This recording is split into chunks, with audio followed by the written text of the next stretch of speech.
Hey everyone, welcome back to our channel. It's been so long since we did a live stream, even a home stream, so we're back at it. So a couple of things about this stream is going to be kind of quick. It's going to be, this stream was often delayed because of real life, so I'm actually finally glad to be able to be doing it.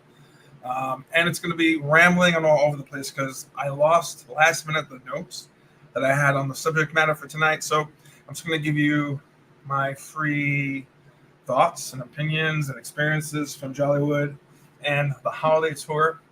But that aside, it is a pleasant 69 degrees here in Florida, in Claremont. It is a little bit after 8 p.m. on this Sunday night. I hope you guys are well, and I hope the holiday season so far, if you do celebrate and partake, is finding you well. So that being said, so if you're new here, I am Brian from Brian and Eyad. Eyad is out currently watching Liverpool game with some of his friends, but he may or may not be coming on the stream. But yeah, we're just two guys living with our corgis here in Claremont, Florida. We're annual pass holders. So if you're new, welcome in. And if you're not and you're returning family and friends and supporters, we appreciate you so much, whether you're watching on the stream or on the replay or ninja watching. So all that aside, I was fiddling with this mic before the stream, so hopefully you guys can hear me. I assume by now, 2 minutes in, if you can't hear me, someone would have said something by now. So I appreciate that. If anyone could just tell me if it's working. But that being said, so in my discussions, which are not going to be long-winded, because I just want to get to the point. And in my point process, you're going to find out pretty clear which way I lean, which party and after hours event I favored.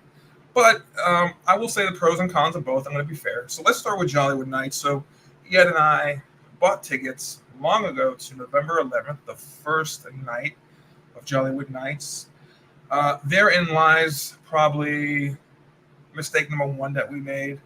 We got caught up in the FOMO, the fear of missing out, because, hey, it's Disney's first time doing this. And you know what? Maybe they won't do it next year, so let's get in on it and let's do it. Big mistake, though. In retrospect, getting the tickets opening night for a debut event. Now, that's not to say all is bad about the event. We're going to get into that. But yeah, we should have waited at least to maybe second or third week. So that was mistake number one. But we got there. The vibe was excellent. We got on the tram. We parked, got on the tram, heading to the park. Everyone was dressed in retro gear. That part of it was excellent. It did feel like a unique experience. We loved the way they marketed the event with the old school Christmas, old school holiday vibes. So we love that. Still do. We love Hollywood Studios. So, I mean, you didn't have to twist our arm to go to Hollywood Studios after the park closes. So that was really cool.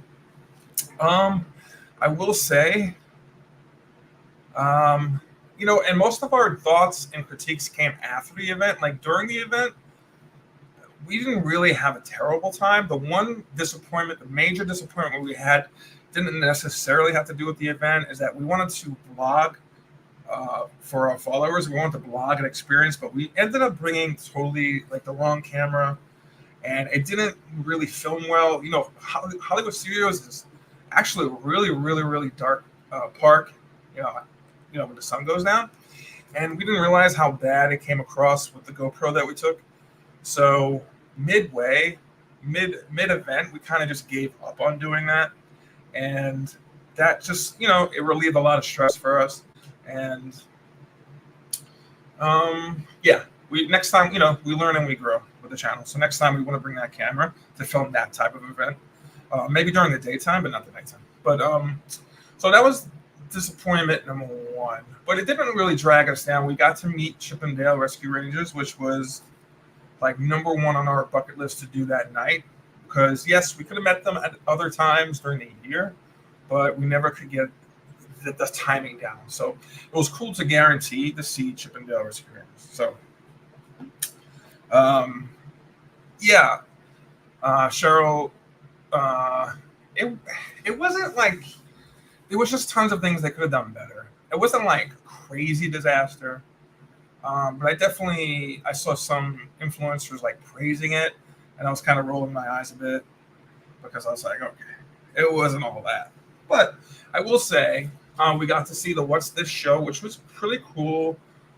Jack Skeleton came out, Oogie Boogie came out. Really, really cool to see in person. I am not personally a big fan of it, of Night Before Christmas. I never saw the whole movie in one sitting. However, I respect, how important it is and all that good stuff. I'm a fan of Christmas and Halloween and horror, so it's kind of cool. It was cool to see it. What else? Yes, the lines. The lines to the rides, excellent. If you're going for that, if you buy tickets for these after parties just to go for the rides, you would have had a great time because, with the exception of Rise of the Resistance, which had a virtual queue, which a lot of people were not happy about, everything else was pretty much a walk on. It was pretty cool to see and experience. What else? Yeah, the lines for the food were ridiculous. The lines for the characters were ridiculous. Mickey and Friends, I thought there would be like one group thing, kind of like the Seven Dwarves at the Mickey's Not So Scary, but they were just replacing. Like Mickey would come out for like whatever time, and then 10 minutes later, Minnie would come out. So if you wanted to see all those guys, you would have had to carved out a huge chunk of your night to see them. We did get to experience some food from Epic Eats by Indiana Jones. That was pretty cool, but we got full fast, thankfully, I guess, because we didn't really care at that point then about getting more treats, especially looking at the lines. Another big concern is that everything was centered around Echo Lake. There was nothing going besides the rides. There was nothing going on in Toy Story Land. There was nothing going on in Galaxy's Edge. Everything was around Echo Lake and Sunset Boulevard, down toward Tower of Terror. And we didn't even, we saw the writing on the wall with the virtual queue check-ins for those soirees and parties. We automatically didn't want to be stressed by that, and we avoided that because we already started hearing amongst the people there that it was a disaster. So, and those two things weren't really high on our list anyway. We definitely wanted to see the shows and ship them down. Anyway, it really started to hit home midway. Like, we're not going to be with all these after-hour parties, you will never experience everything. So it also depends what you're going there for, like I said. So we did what we never normally do during these events, and we just said, you know what? Let's just ride some of the rides. And we ended up riding every ride in the park except for Rise of the Resistance because we don't really care for it too much. We wouldn't mind riding it if it was like a walk-on and people, and it was just like easy access, but we didn't want to do the whole virtual queue thing and blah, blah, blah, blah, blah. So we ended up riding all the rides, which was pretty cool. But normally not stuff we go for because we're local, so we could go to the parks and experience that kind of. But, to get something out of the event, we did all that. And then after we rode, the last two rides were Tower of Terror, Rock and Roller Coaster, and we planned on going to the Disney in Hollywood or Mickey's and Friends in Hollywood, wherever that was, in the amphitheater. We were seated all the way in the back. And at that point, we were so exhausted, and we both looked at each, and it started to rain. It was drizzling, but enough to get wet, and we weren't protected. At that point, we were like, you know what? Let's just go. Because we were like, we're so exhausted. Is it worth like sitting through the show in the rain and then seeing Jingle Bell, Jingle Bam? So we just, did what we felt was right, and we said, you know what? Let's just leave. So we left. We got the free little gift on the way out, which Eyad was like, he was like over the moon that they gave out like a free, what is that? The coaster. So he loved that. So that was cool. And then we got on the tram, and by the time we got on off the tram, walking to the car, it was pouring rain. So in hindsight, it made us feel better that we made the right move for us that night. And going home, although the 20-minute drive home, it was pouring. So we kept saying, you know what, it's as bad as we feel leaving an event that costs so much, which this event cost $169 each. we felt better knowing that we weren't going to be in the rain. And that night, it wasn't. It was actually a little chilly.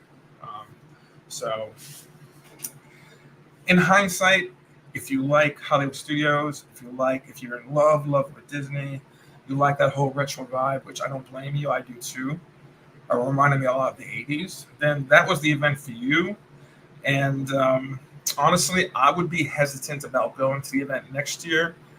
Um, I hope they have it next year because I heard Disney soon after started to make amends and changes in the party. They included Duffy, Jimmy the Cricket, like rare characters. So that was a good one.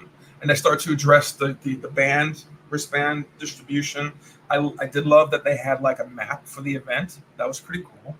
Um, you know, in hindsight, there was nothing like terrible about the event. It's just stuff that I should have known was going to happen. I thought since Hollywood Studios is a smaller park, it would be easier to navigate than, let's say, Magic Kingdom. But listen, if you're going to keep selling this event to so many people, it doesn't matter, I guess, what park it's going to be in. It's going to be a little chaotic. And in retrospect, I should have thought of that and remembered that with Disney events, it's not an easy thing. In fact, on the way out, Eyad and I came to this mutual decision, like these after-hour events are not really our bag. Like this is not what we enjoy. It's too anxiety-ridden. It's too, well, I have to do this, but then I'll miss out on this. It's too much for us. We're not the type that, oh, we got to rush over here. We got to wait online. We don't mind waiting online. But the whole like, well, if I do this, then I'm missing all of this type thing. We don't like that feeling, especially with the price we're paying. And to be honest, if I go to Hollywood Studios this week, during daytime hours, no special event, I could get the retro vibe. I could have seasonal snacks, and I could ride some of the rides. The only thing I'd be missing out on is the stage show, which is like, okay, if that was a big thing for you, then you do it. But other than that, I could get the same vibe and feel without feeling so pressured and anxious, during the day. So looking back on it, if they have it again next year, I do hope they make necessary changes. I hope they open the event toward Galaxy's Edge or Toy Story, like spread it out a little. They could have had like that Star Wars holiday celebration. They could have done something in each of the parks. I know Toy Story Land is decorated a little anyway, but it wasn't, that's not special for the event. You could get it during the day. So in retrospect, for Disney, we're going to highly consider if we are to get like an after hours thing again, it has to be like something we know we're going to, we have a plan and it's maybe for a certain character or a certain experience. But I do like that it gives people a break from Mickey's Christmas party. So if you've done that for years and years and years and you want to switch over, I think that's pretty cool. You can experience that, or maybe you can experience both if you wanted, if you really love these parties. But for us, we've decided it's too, what's up, Cadol? It's too anxious for us and our personalities. We like to, and we're blessed to be local, so we could go in. We like to do a ride, not even have a snack. We walk around, we talk. Maybe we take a picture or two for the YouTube channel and the shorts and stuff like that. And that's it. We leave. So that's the kind of vibe as we get older that we like. Yeah, I agree, Cheryl. They sell way too many tickets. It doesn't feel, I remember years ago, like even 2016, going to the after parties, and I felt like, okay, this is a special experience just for me. Yeah, I paid for it, but for the select few that paid for it, we're having a great ass time here. There's no lines and blah, blah, blah. But if you're going to sell it to like half of Florida, then it's like, what's the point? So that's my thoughts on Jollywood Nights. Now, switching over to Universal's holiday tour, my goodness, it is night and day. So obviously, if you are big on Disney and solely on Disney, I can't convince you to do the holiday tour and stuff like that because it's very Universal. But if you're a fan of both parks and you haven't yet experienced the holiday tour, I highly suggest it. This is the second I'm sorry. Yeah, it is a bummer, but lesson learned. I'm never going to drop that amount of money again for an after hours event unless it's super, super, super enticing and they add some really cool stuff to it. I'm not falling for it again. And this one, you know, I couldn't predict what would happen, right? So in hindsight, I should have got. There's only like four. Let me see this. Four. There's this Monday and Wednesday, and then next Monday and Wednesday. There's 4 more events left. If I had known, I would have got an event later, like around this time. I didn't know if they were going to be back for next year or not, so I'm glad I went. I will say that. It's 169, kiddo. 169 flat.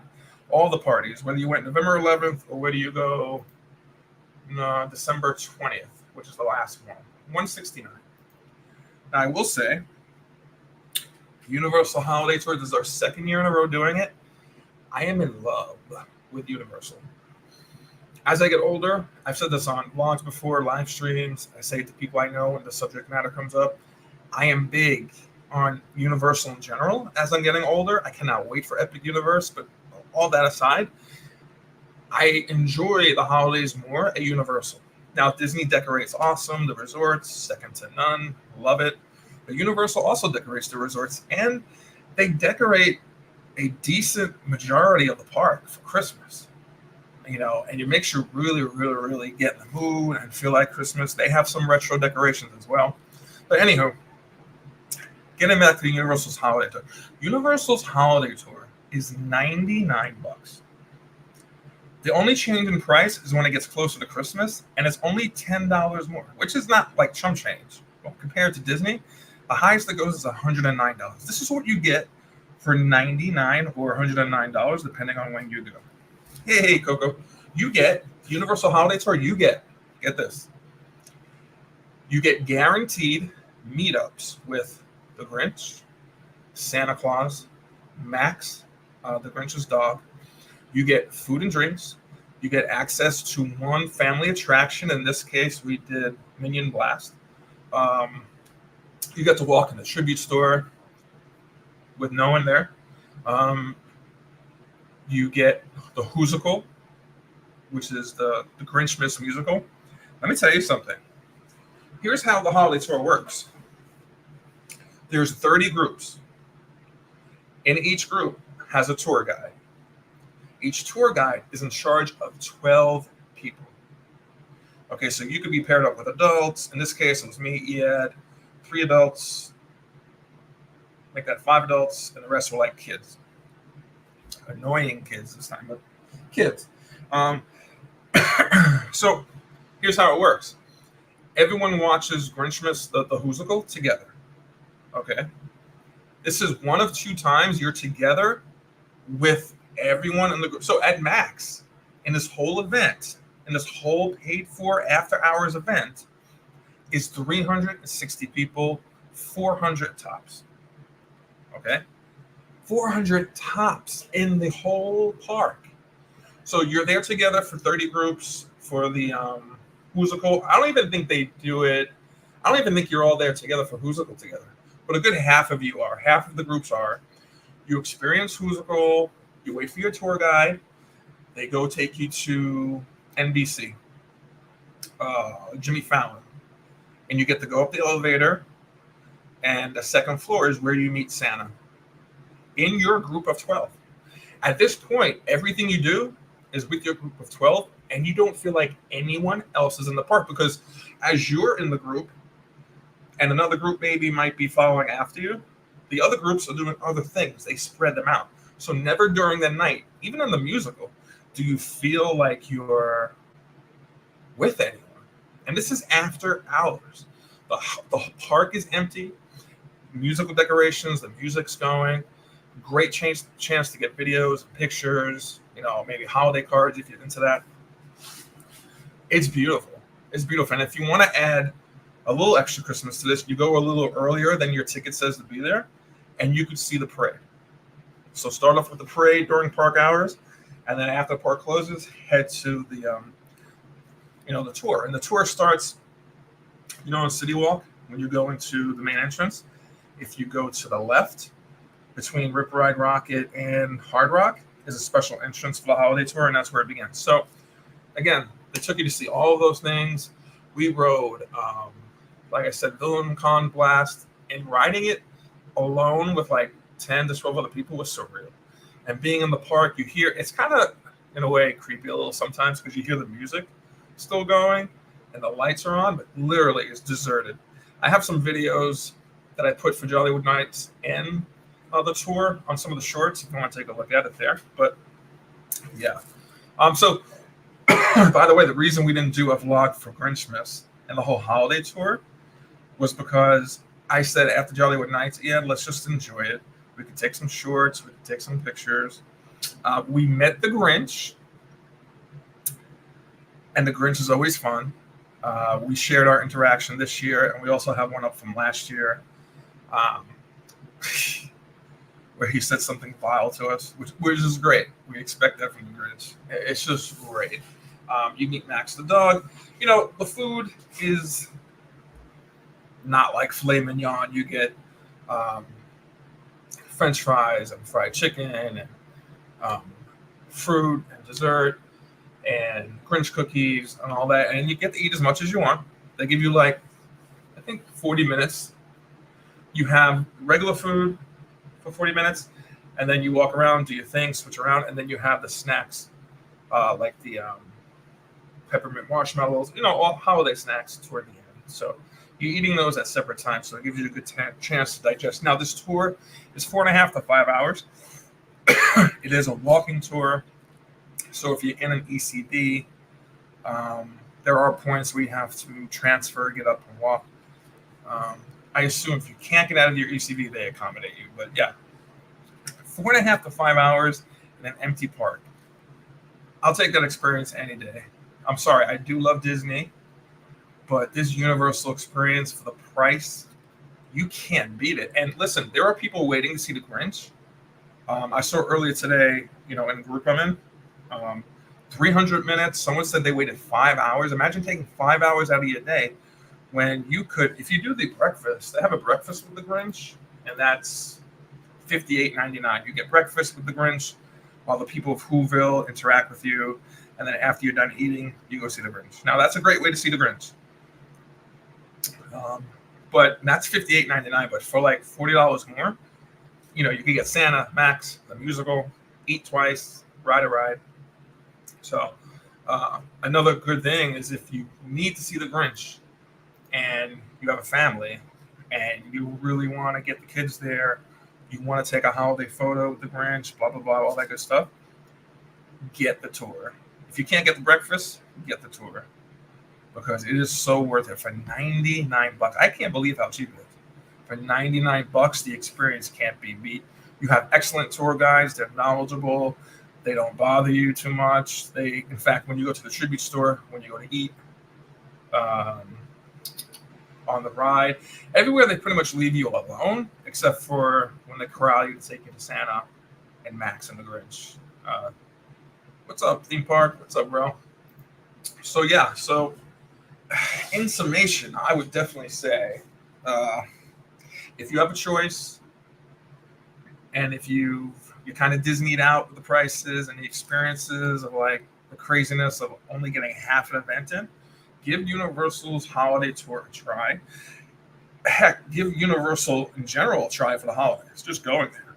Because City Walk is beautiful. They decorate everywhere. Give the holidays a try at Universal. Give the breakfast with the Grinch a try. The Universal tour a try. Now, they've been the same prices for the last couple of years. I hope they stay that way. But be honest, and I'm not saying, I just would throw my money away, but if it went up to $160, say it went up to Disney prices in Universal, and the experience stayed the same, it's still worth it. They have no one in the parks, and to be able to guarantee to meet all those guys, have the food, ride the ride, see the musical, which is excellent, by the way. So yeah, our pick definitely was for Universal. That is the better value, we think, of the two. Yeah, so we're just, we're really low-key people in the parks. So these after. Now, listen. Let me tell you something. I've watched influencers. I've seen fellow friends on YouTube. They go to these events and they vlog it, and it seems like a great experience, a perfect experience, and they have a blast. And some of them genuinely have a blast at Disney, and that's fine.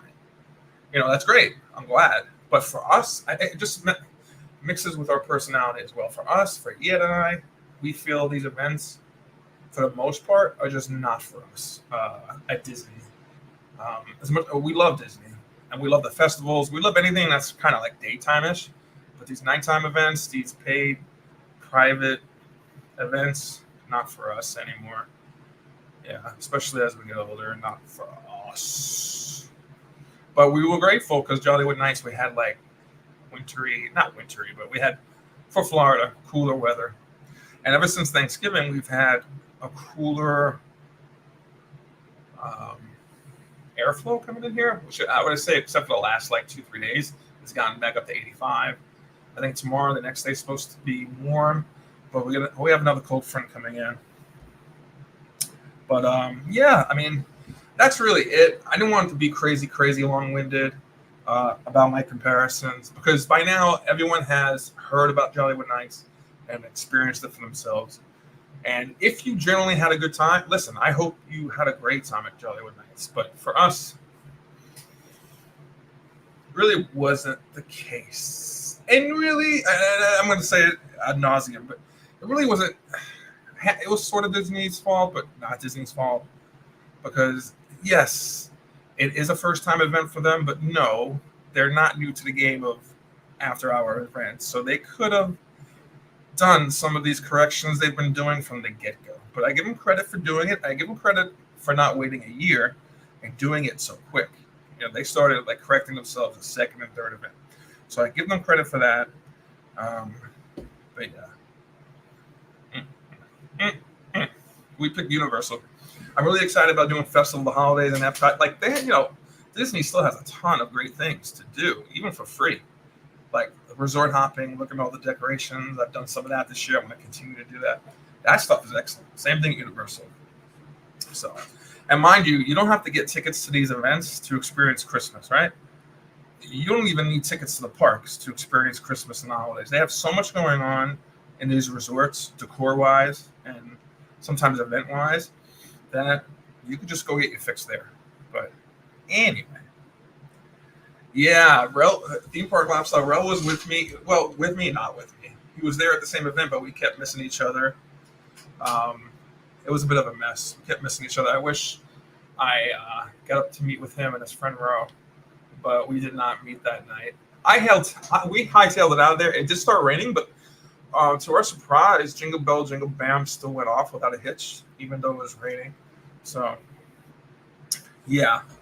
Yeah, I am a pass holder at SeaWorld. I still want to get something SeaWorld-ish in this year before my pass expires. I'm waiting for the end of the year sale to renew for next year. But anyway, that being said, thank you guys for joining me for this really quick stream. Hope you guys are having an excellent holiday. If the stream provided any value for you, consider pressing that thumbs up button or subscribing. We've gotten an influx of subscribers over the past few months, and we're thankful for each and every one of you, especially for those of you that have been with us since we were a tiny little channel. So we appreciate you guys so much. I love you guys so much. Hope you have a great holiday season. Tuesday, I'm going to be at Harmonious. Wow. I'm going to be at Epcot for Luminous, and on Walt Disney's birthday, it's supposed to have access to the statue, Dreamer's Point. So I'm going to be there live, probably around 6 or 7 p.m. So look forward to that.